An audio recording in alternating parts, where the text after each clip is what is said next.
It's finally time to preview the Division Series. So that's what we're going to do on this live edition of Locked On Yankees.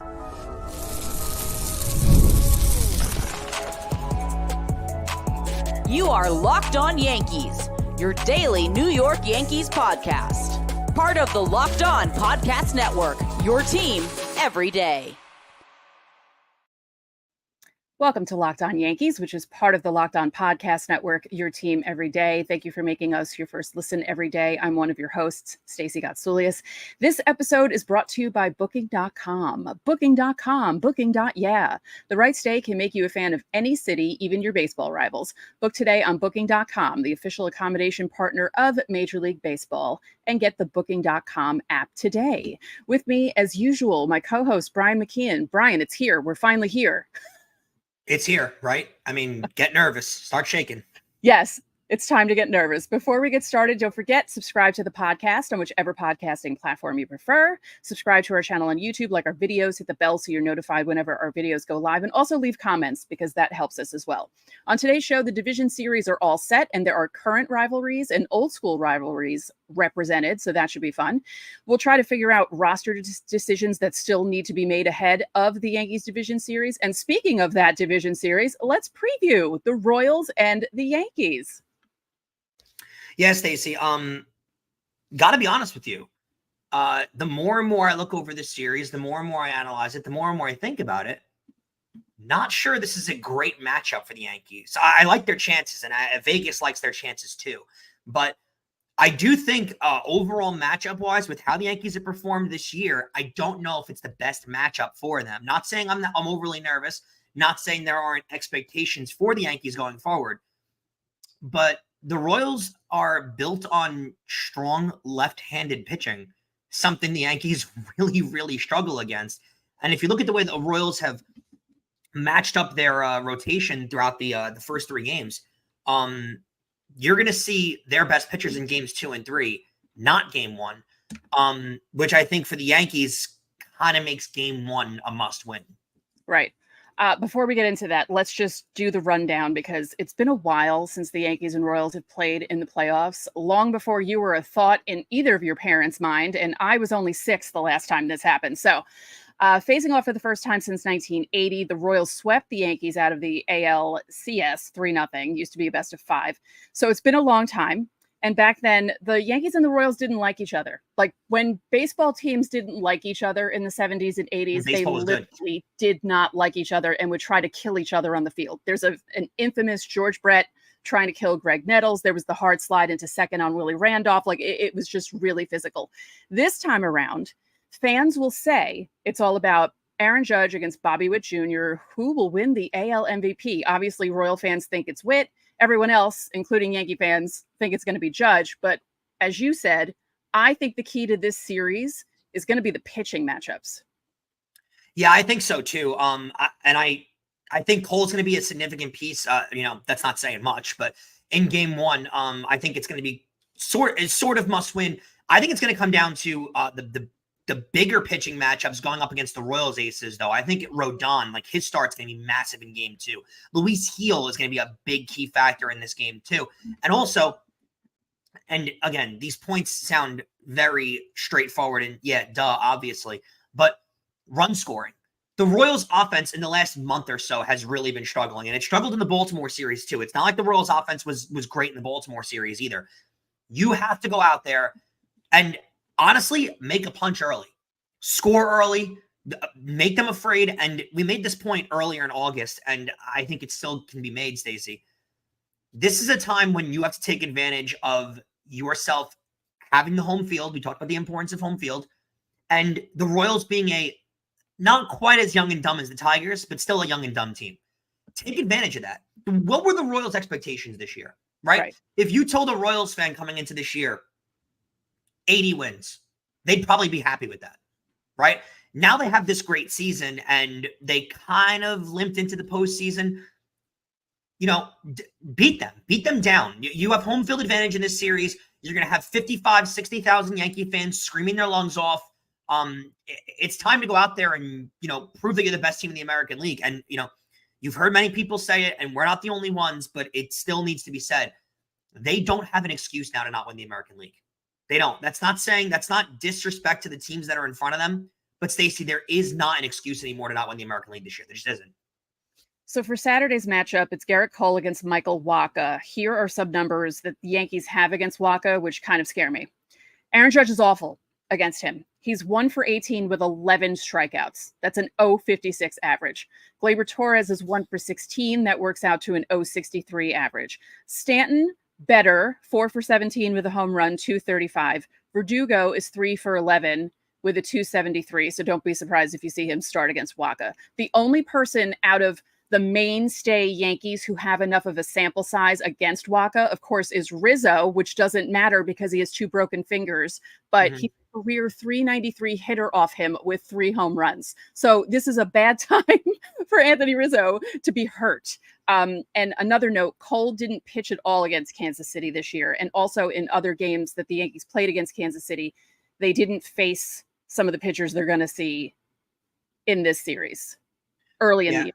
It wasn't until later in the year that they faced them. So it's going to be interesting. Carlos Rodon had a good start against Kansas City earlier this year. And last year too, actually one of his better starts, one of his only good starts last year was against Kansas City. So he's kind of had their number since being the Yankee also. But let's note his worst start in 2023 was also against Kansas City when he couldn't get it out in the first inning. They scored like 8 runs off him. So, but this year, June 10th, 7 innings, 1 run ball in Kansas City in that series where they won 3 out of 4. And his opponent, Cole Reagans, pitched against the Yankees on 9/11. 6 innings of 2-run ball. Soto did hit a home run off him, but the Yankees ended up winning that game. They walked off, so they got to the bullpen. Yeah, and the Royals bullpen has been what's been their bugaboo over the last month of the season, right? It's got like a 4.4 ERA, I believe. The bullpen has really struggled. You got to try and get into that bullpen. You got to try and take pitches, especially against Reagans. I think Wacha attacking early makes more sense. This is rare for Aaron Judge, so I don't know if it's going to necessarily be done. However, if you're Aaron Judge, my advice to him, not that he's going to take it, but the Yankee advice should be to him, attack early in the zone. Wacha is going to try and get ahead of Aaron Judge early in the count in the first game. Attack. Look for a first pitch fastball and take one out. Again, you really want to set a tone, right? Yes, the crowd will be going crazy before first pitch. Top of the first, crowd will be going nuts, especially if Cole starts out with a strikeout. It'll be huge. But the energy level in the crowd in the bottom of the first, if Aaron Judge can get anything at that point, immediately puts the Royals in, oh God, here we go kind of thing. I reckon back to the 2018 wildcard game against the Oakland Athletics. When Judge hit that home run in the first inning off Hendricks, I believe, the place went absolutely crazy. And when the place went crazy at that point, the game was over. And you heard, I forget who it was, but it was somebody in the Athletics bullpen at that time who, after the game, said, when Judge hit that ball, we knew the game was over. like literally said it to the media, because when you got the crowd going like that, we knew the game was over. So and that's a veteran player saying that. Now imagine what a Bobby Witt Jr. feels when he's hearing that crowd level noise, or any of the young players on the Kansas City Royals. The only one that I'm afraid of kind of is Salvador Perez, who's kind of been there, done that, has the playoff experience, has the pedigree. Likes to hit home runs against the Yankees when they make Loves stupid to hit pitches. home runs against the Yankees. Let's make one correction. You mentioned the Kansas City bullpen. They were brilliant against Baltimore. 7 2/3 innings, no runs. So again, regular season doesn't really matter. There was one game where the Yankees were completely shut down by the Royals. It was Seth Lugo on 9/10, September 10th. So the day before that September 11th game. 7 innings, 3 runs, no walks, 10 strikeouts, and the Yankees were shut out 5-0.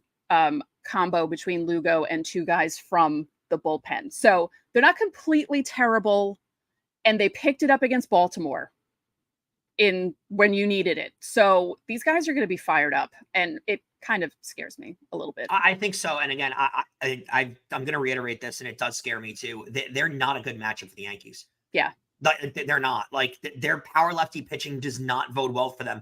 The only benefit is the Yankees have a better lineup. And their lineup's been hitting better than Baltimore. Not that that's saying much, because Baltimore hasn't really hit at all. But again, like, I'm going to go back to this, and I'm going to say this, I feel like, a few times over the next few episodes. They don't have an excuse. Like, this is the one year the Yankees do not have an excuse. That the two top teams are out. They are. The two teams that had the best chance of beating you, the team that always has your number in the Astros, is out. There's no excuse at this point. There just really isn't. Yeah. Coming up next, we're going to talk about decisions that the Yankees have to make, because we still don't know who's actually going to be on the roster, because there are some things that Boone said himself, he's letting them marinate. So we're going to talk about that. But first, don't forget, subscribe to the channel, hit the like button on our videos, hit the notification so you know when our videos go up. There is something called the Locked On Yankees Insiders Club. There's a link in the description. You get text from us. So any updates that come up, I will text them out. Roster moves, lineups, you can text us, game reactions, questions for our Fan Mail Friday. As you can tell right now, we're not doing Fan Mail Friday today because we had to do this preview. The scheduling just worked out that way. But every other Friday is Fan Mail Friday, and you can get top priority if you join the Insiders Club. So once again, coming up next, let's discuss some of the roster decisions that they need to make.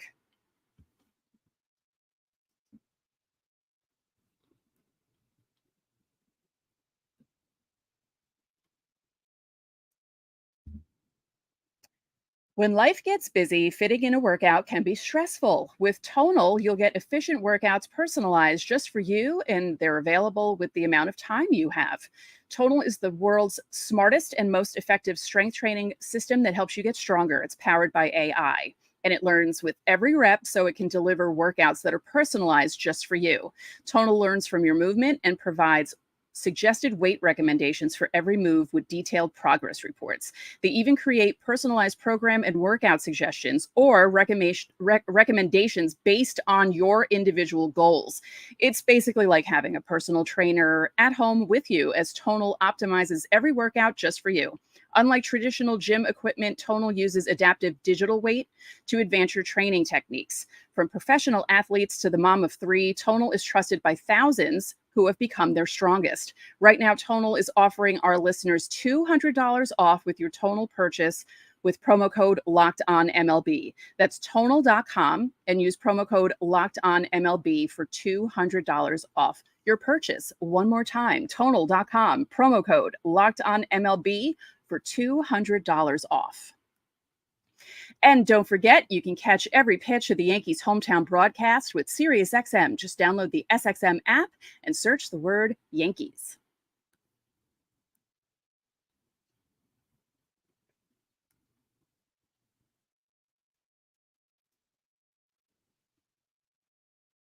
So as we go into this division series, which begins tomorrow on Saturday, we still don't know the final roster. It's still up in the air, and there are many questions that need to be answered. And Aaron Boone spoke about it on Thursday, and he admitted that he had some decisions to make.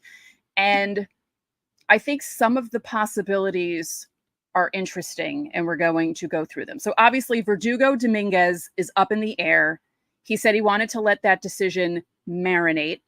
And he said that each of them may have starts in the DS. So you might not see one over the other, you might see every other. Like I just mentioned, Verdugo has a little bit of success against Waka, so I wouldn't be that surprised if he starts in game one. But don't take that as Dominguez isn't going to play.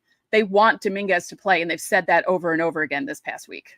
Yeah, I don't know if he's going to make the roster, though. And I feel like they've set themselves up perfectly to be able to not put him on the roster with the excuses. And the number that you just read off, too, of Verdugo's numbers against Waka, I feel like gives them an easy out, which I don't want them to have, but it feels like they're going to have and they're going to use. I think it's the wrong move. I think it's the wrong call. I don't think Verdugo is a better player right now than Dominguez, and I think Dominguez has more of a chance to change a game with one swing than Verdugo does.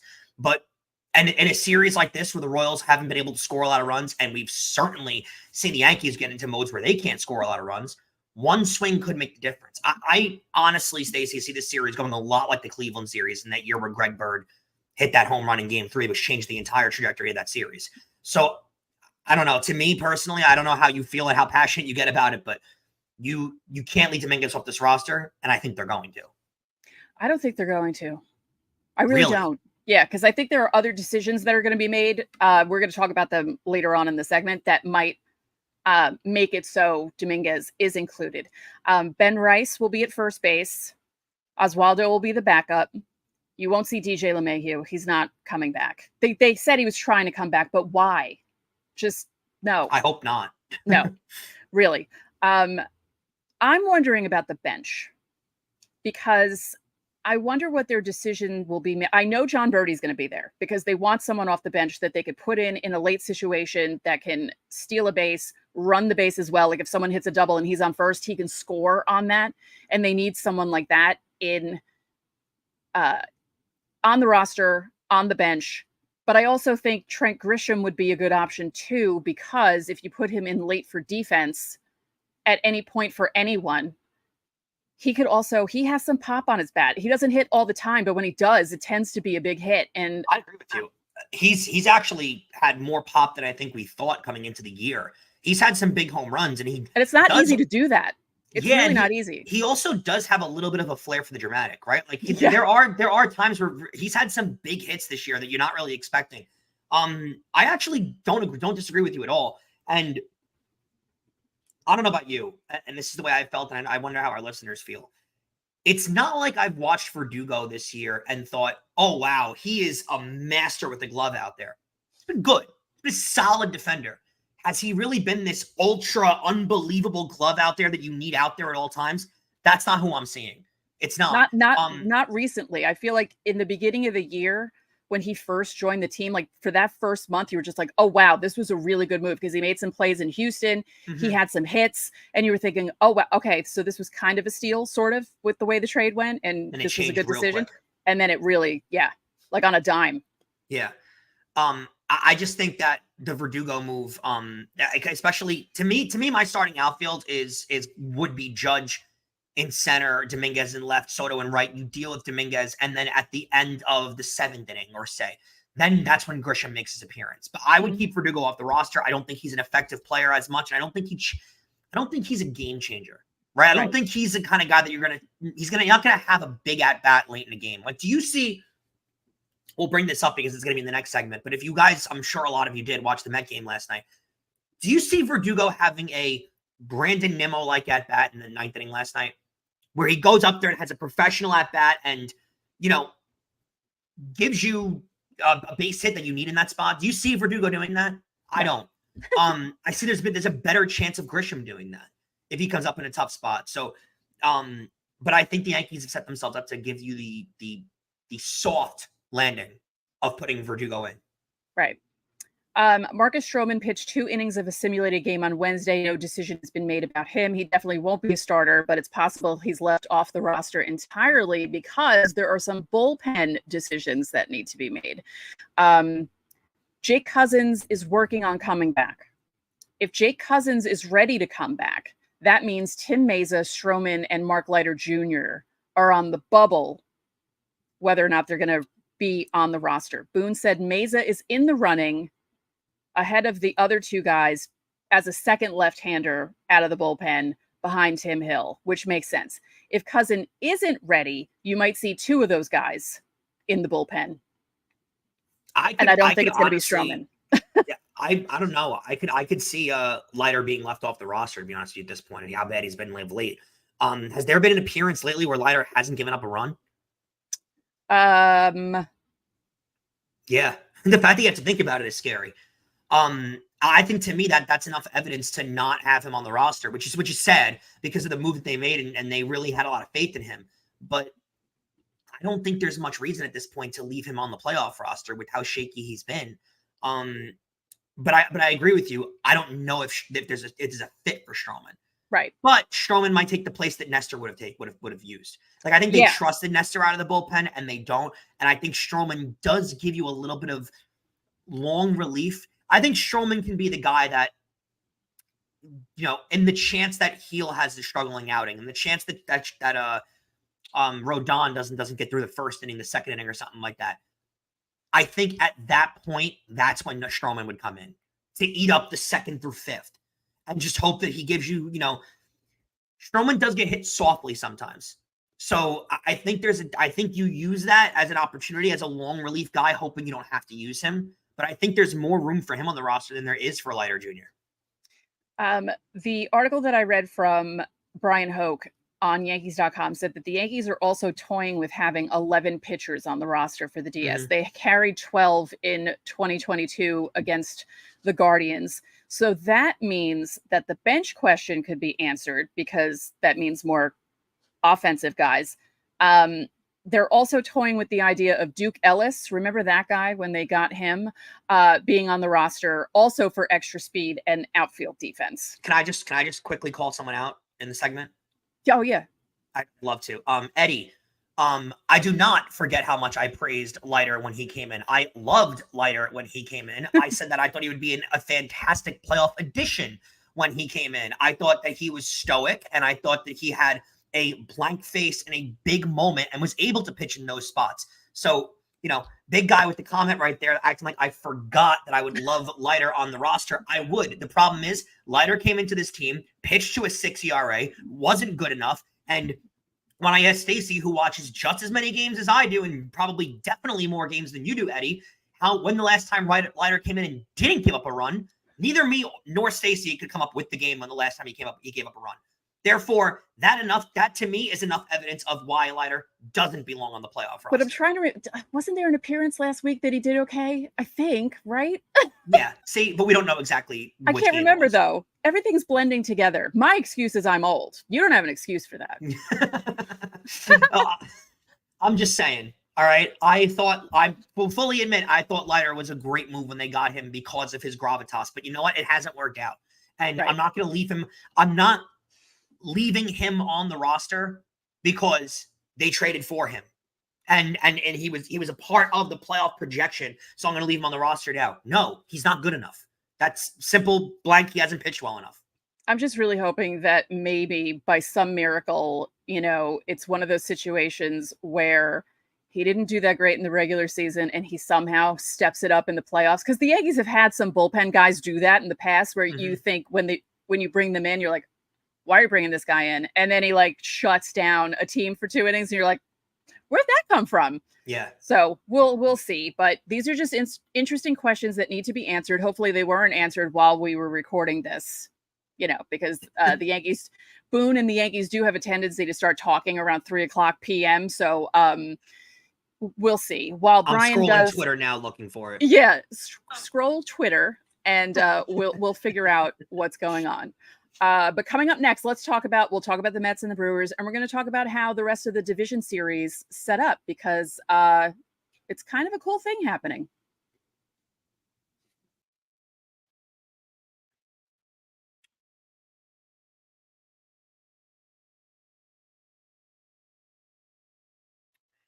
This episode of Locked On Yankees is brought to you by Booking.com. Booking.com, booking.yeah. Explore those U.S. cities you've always secretly wanted to learn more about. Houston, Cleveland, Baltimore, Chicago, and Boston with hotels, bed and breakfasts, vacation rentals, resorts, and so much more. On Booking.com, you might just find your perfect stay, even in your baseball team's rival city during the postseason.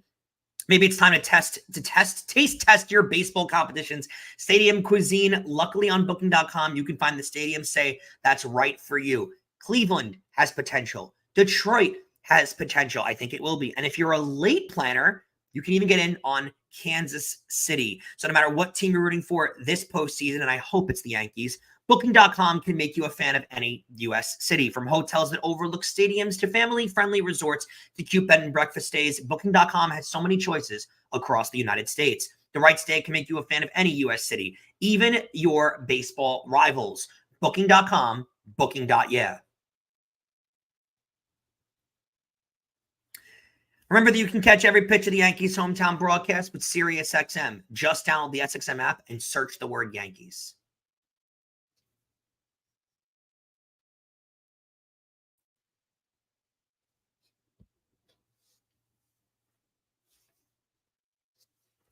So we asked if there would be breaking news. There was not really. Bobby Witt Jr. spoke in the Bronx just now, and he said that he still has a Derek Jeter jersey hanging in his childhood bedroom. He also has been watching a lot of Derek Jeter playoff highlights on YouTube to get a feel of what Yankee Stadium is like in October. So, smart kid. I like the idea of, for Yankee fans' perspective, that he's nervous enough to want to know what the Yankee Stadium is like during October. He's not throwing it away and saying, whatever, I'll be fine.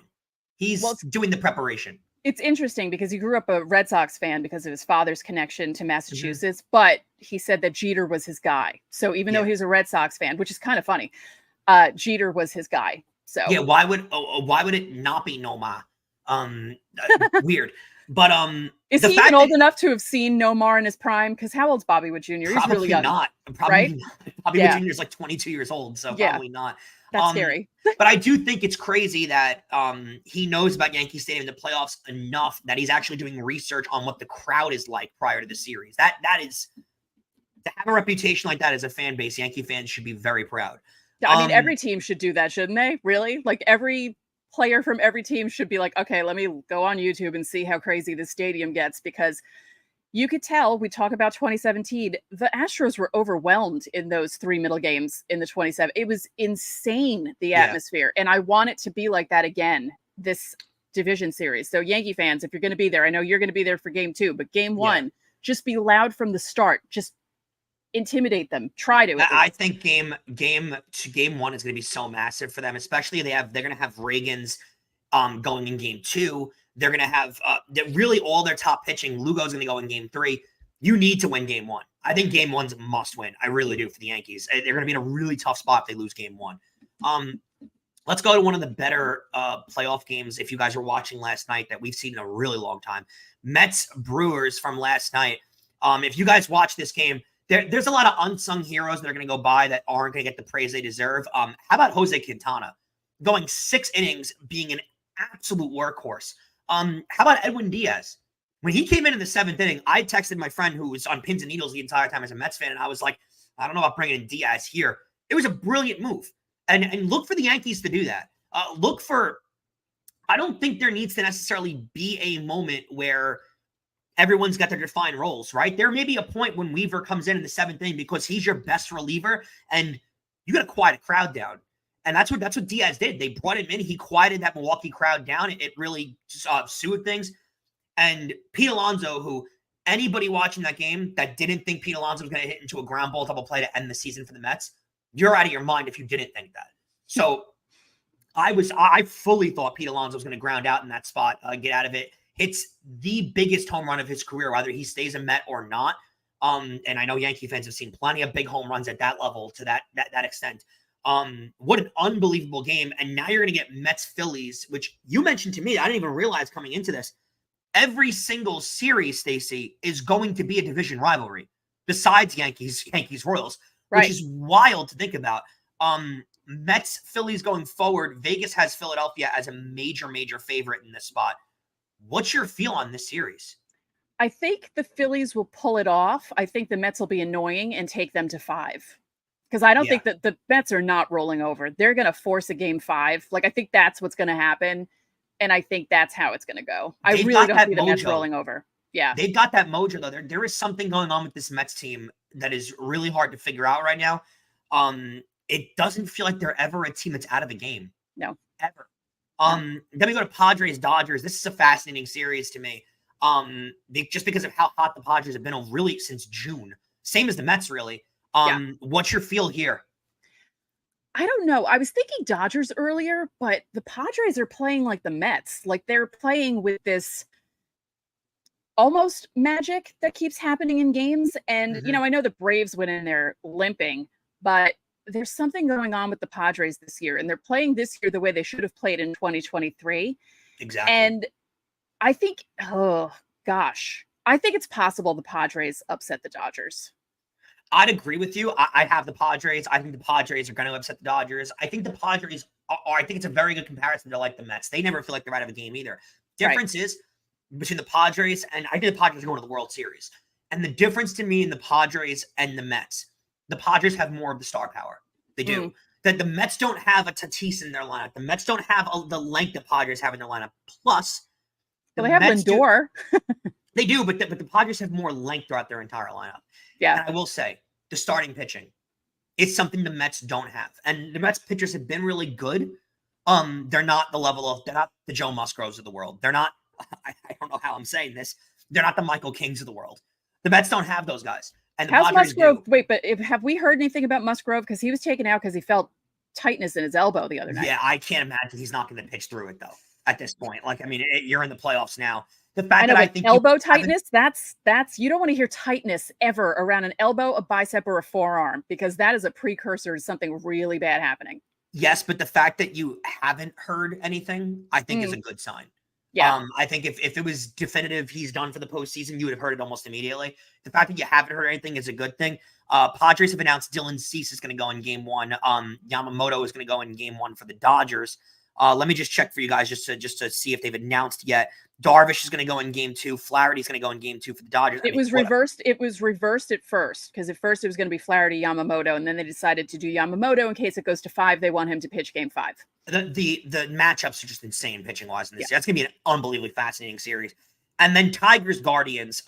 Crazy enough, Vegas has these teams almost even when it comes to the gambling matchup. I think the Tigers are a darling. I do. I feel like the Tigers are going to pull this off. I really do. And I think it's going to be a dogfight too, like the Phillies and Mets. But I think the Tigers might. They're playing like the Mets are. Like it just feels like they have magic on their side. Like the Cardinals used to have. We used to call it Cardinals devil magic on Twitter all those years ago when things kept working out for them. And the Tigers feel like that kind of a team. Yeah, I agree with you. And I love the fact that they are kind of a go with the flow team, and AJ Hinch has gone analytic to the extreme. If Yankee fans get annoyed at the analytics the Yankees tend to carry when it comes to their decisions, by golly, should you look what the Tigers do. I mean, they do everything unconventional. They'll pull a starter in the 3rd inning that's not named Scooble. They'll start their closer in games. They'll pinch hit for guys in the 3rd inning. They don't care. They do whatever's necessary in that moment, which is scary to see if you're an opposing team because they're very, very unpredictable. Well, that big hit that they got in the Astros game was a pinch hit, bases clearing double by Ibanez. You don't know what they're going to do. They're extremely unpredictable. They're a hard team to guess what they're going to do to try and game plan for. And they have an ace. And I think a lot of those different things in baseball, especially in today's era, facing a team that you can't map out what's going to happen, especially for a team like the Yankees who always obsess over lanes and getting guys to come in when they need to come. You have a team that's very comfortable pinch hitting, very comfortable working on the fly like that. That should scare you if you're the Yankees. Again, they're not playing at that level yet in the CS yet, but the Tigers would scare me because they feel like a darling right now, and they feel like they're running through the entire league. And they've been the hottest team in baseball in the last month or so. So they would really scare me. I guess my World Series prediction right now, I'm still on. I think Yankees, Padres, and Yankees, Phillies. And I'm going to say Yankees only because again, I'm going to stick to that opinion. There is no excuse. There is no feathery bed to lie down on if they don't make it. There's no excuse that Aaron Boone's going to give you. Unless somehow Aaron Judge goes down and Juan Soto goes down in game 1. Okay, then I'll give it. Don't even put that out into the universe. Take that back. Exactly. But if other than that, there is no excuse to go out and lose these games. There isn't an excuse to not go to the World Series. I think if you get there, I don't see a matchup that would be easy for them. I don't. But regardless, you get there and you see what happens. But going forward, there's no excuse to not get there at bare minimum. There isn't. And I will say this before we close out and Stacey gives you her last words. There is no room yet for a Yankees-Mets Subway Series conversation yet. They both get to the CS, we can discuss it, and we can see. Right now, I don't think there's much room for it. No. Also, just announced, which is crazy, Kodai Senga will pitch game 1 for the New York Mets. Oh, wow. So he's healthy. Scary season for everybody. Yeah. Programming note, will go live after the game tomorrow night. We will. Which will be interesting for you. Any opportunity we do a game 2, I will be in the building. You can catch my Locked On is doing shorts for everybody before games and after games. So you can catch my short walking into Yankee Stadium. You can catch my short tomorrow before the game, and we will go live after the game tomorrow. And then I guess as soon as I get home, we'll go live after the game on Tuesday. Yeah. Right? On Monday. It's not going to Yeah. be right after the game, so you'll have time to watch the post game. Hopefully it'll be a positive post game on Yes. And then if you want to hear about Brian's experience at the game, we'll be going live. So we don't know what the time will be. We'll figure that out on Monday, but just have it in your mind that we're doing a live post game reaction show after game 2 of the division series. And yeah, it's going to be interesting having one of us be there for that game. I'm not going to any playoff games, so you should. I'm going to stand on that, and I think people should put in the comments to try and get you to get to one too. If you want to start a GoFundMe or Venmo me money so I can get, I'm just kidding. Don't people will start doing it. So no, don't do it. I'm just kidding. Don't do it. All right, one more time. You can catch every pitch of the Yankees hometown broadcast with SiriusXM. Just download the SXM app and search the word Yankees. We'd like to thank you for making Locked On Yankees your first listen today. Now go check out the Locked On MLB podcast. Prepare for the Fall Classic with Sully, who has it all covered every single day. The link to Locked On MLB is in our description, so you don't need to search. It's part of the Locked On Podcast Network, your team every day. And make sure you check out the Locked On Yankees postcast right here on the Locked On Yankees podcast feed, as well as streaming on Locked On Sports New York. They have a YouTube channel. You get rapid reaction to all the biggest moments with the Locked On Yankees postcast. We'd like to thank you all for joining us for this live edition of Locked On Yankees. I'm Stacey Gotsulias. And I'm Brian McKeon. We'll catch you guys after the game.